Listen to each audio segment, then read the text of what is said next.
और यदि ज्ञान की सलाह का कभी सोचा नहीं तो ये जीवन तुम्हारा व्यर्थ चला जाएगा और जा रहा है। इसमें तुमने कभी चिंतन नहीं किए, कभी विचार नहीं किए। और जिस प्रकार से एक किरण पूरे अंधकार को दूर कर सकती है, और सिर्फ कह रहे हैं कि केवल एक गुरु का दर्शन,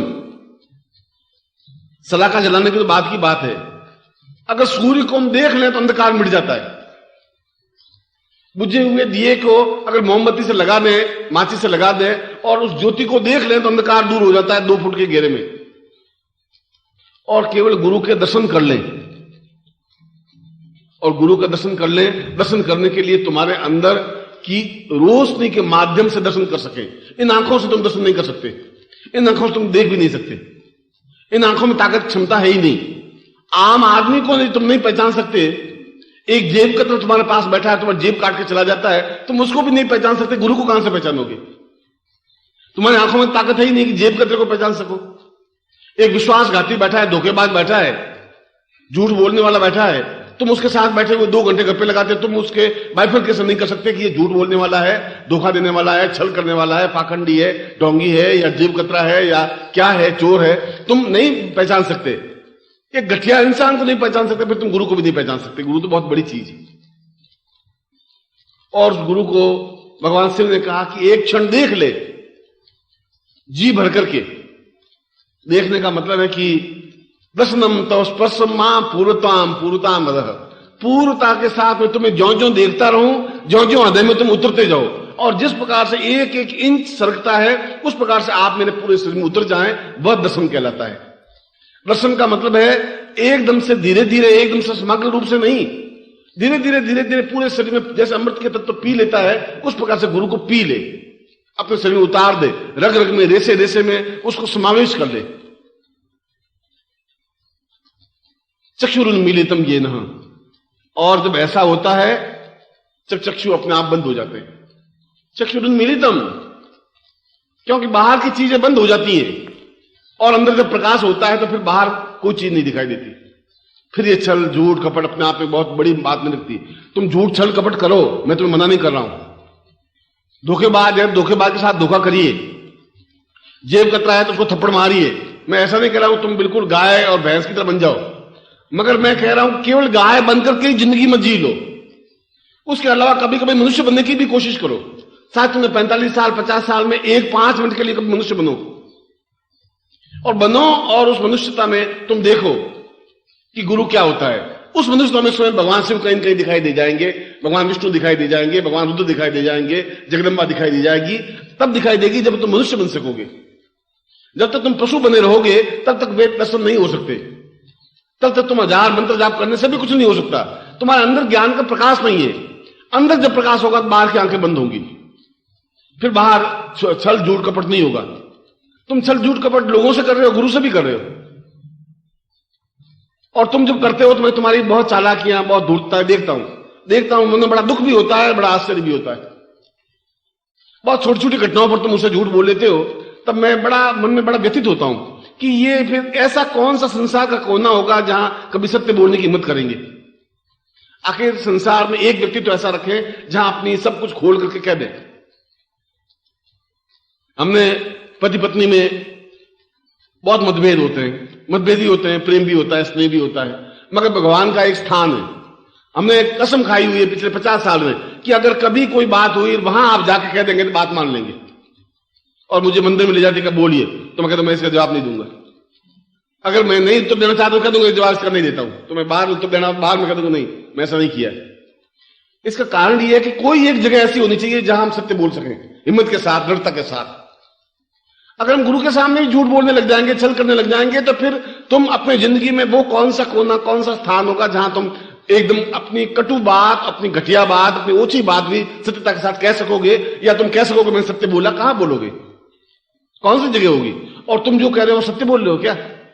तुम जो लोगों से आपसे बातचीत में, वो सत्य नहीं है, वह केवल चापलूसी है। मैं आप कह रहा हूं आप बहुत सुंदर हैं, बहुत अच्छे हैं, आप आए मुझे बहुत खुशी हुई, ये सब चापलूसी है।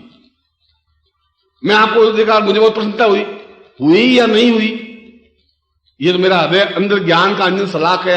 जब ज्ञान रोशनी होगी तो ज्ञान रोशनी अपना मेरा चेहरा बोल देगा। कोई एकदम हमारा बहुत परिचित मिलता है तो चेहरे पर एकदम खुशी प्रफुल्लता आ जाती है, एकदम ऐसा लगता है कि सब कुछ भूल जाते हैं और उसका हाथ पकड़ लेते हैं, मिल लेते हैं, एकांत में बैठ के बातें करने लग जाते हैं। और कई लोग ऐसे आते हैं तो मतलब दरवाजा खोलते हैं तो सोचते हैं कि साला ये कहां से मुर्दा मर गया, फिर 8 बजे रात को मरना था, अच्छा आइए आइए साहब, बहुत खुशी हुई, वेलकम, बैठिए।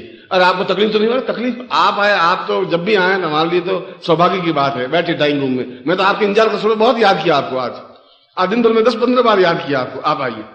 ये सब चापलूसी अंदर तो बहुत दुख है साला। 8 बजे खाने का तो टाइम हुआ, घर में परिवार के साथ खाना खाएंगे, ये सब शादी पर दमक है, ये सत्य नहीं है। और हम जो कह रहे हैं वो खुश हो रहा है कि शायद मेरी याद आई होगी। अब तुम्हारी याद काहे के लिए आएगी भाई? क्यों याद आएगी? तूने ऐसे कौन से महान मेरे ऊपर कार्य किए? मगर कभी कभी चापलूसी दिखानी पड़ती है। तुम्हारा जीवन चापलूसी में बन गया। चोरी करते करते आदमी फिर चोर बन ही जाता है, फिर वो चलते हुए चोरी कर लेता है। मेरे यहां एक मेरे परिचित है, वो अपनी जिंदगी में शायद 1-8 बार कभी सत्य बोल गए होंगे, मैं नहीं कह सकता कभी बोले।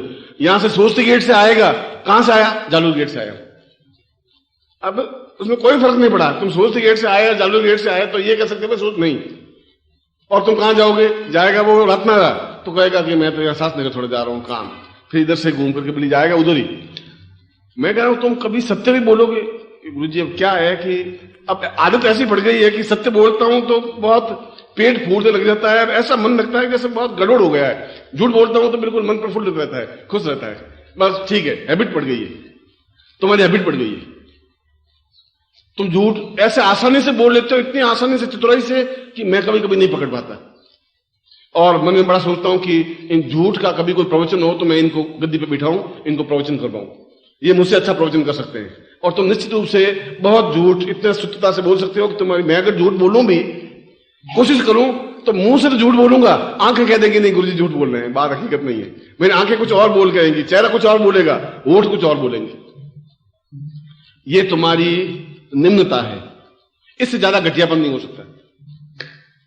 इसलिए कि तुम अभी ज्ञानांजन सला गया, अभी अंदर ज्ञान का प्रकाश फैला नहीं। और क्यों नहीं फैला? इसलिए कि तुमने कभी गुरु के पूर्णता के साथ दर्शन नहीं किए।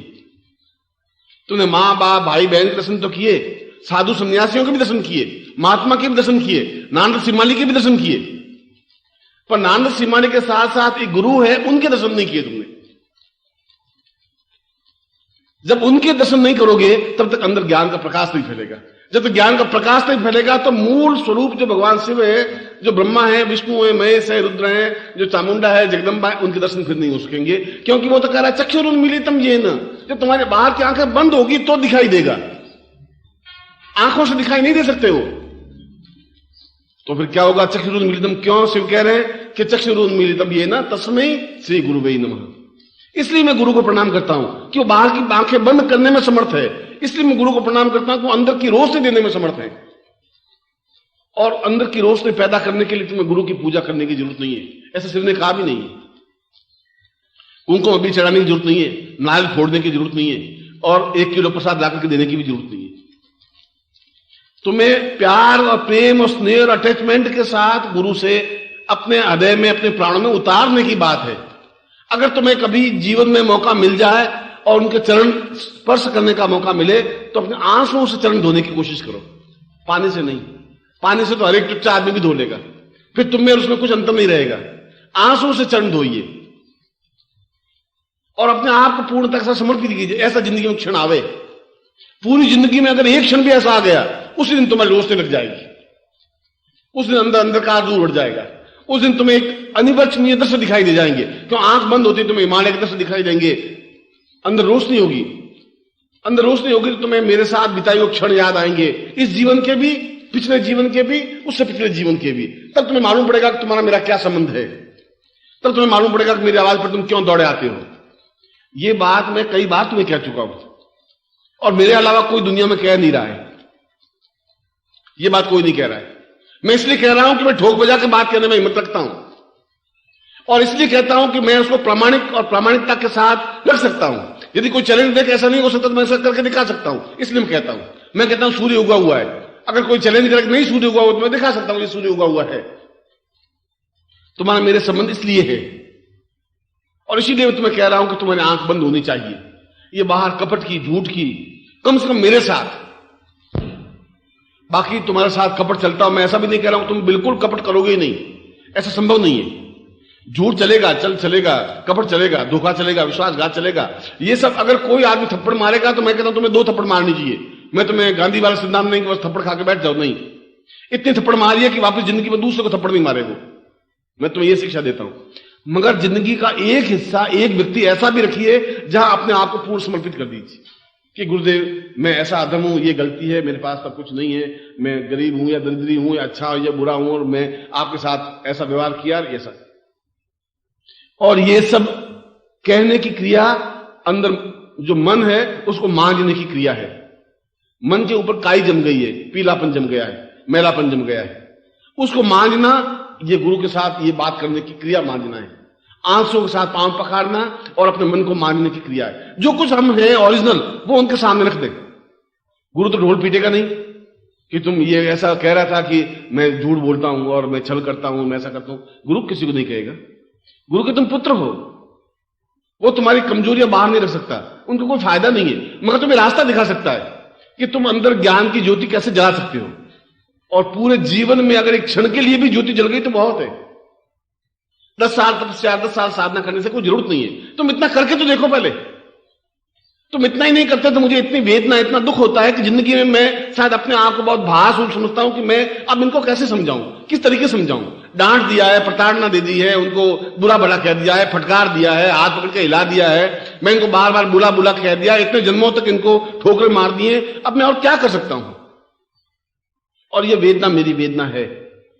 यह वेदना इसलिए कि तुम मेरे प्राण हो, मेरे प्रिय हो, मेरे स्वजन हो, मेरे आत्मीय हो, मेरे हृदय के निकट हो। और इस बात को मैं बहुत, अगर मैं तुम्हें कहता हूं सत्य बोलना चाहिए तो यह बात भी मैं बहुत सत्यता और प्रामाणिकता के साथ इन सभी देवी देवताओं के सामने उपस्थित होकर कह रहा हूं कि इतना अधिक प्यार है, जितना अपनी जिंदगी से मुझे प्यार नहीं है उतना प्यार है तुमसे। जिंदगी तो आज है, कल चली जाएगी, मुझे इस बात का कोई अफसोस है ही नहीं। मुझे मोह नहीं, शरीर का मोह है ही नहीं, जिंदगी में मोह रखा ही नहीं। मोह इस बात का है कि मैं तुम्हें कुछ कर दूं, कुछ संवार दूं, तुम्हारे मन का बटन मांझ दूं, तुम्हारा अंधकार है, मन के उस अंधकार को दूर करूं, तुम्हें ज्ञान का प्रकाश दूं, तुम्हारे हृदय में बैठ सकूं, चेतना दे सकूं, ज्योति दे सकूं।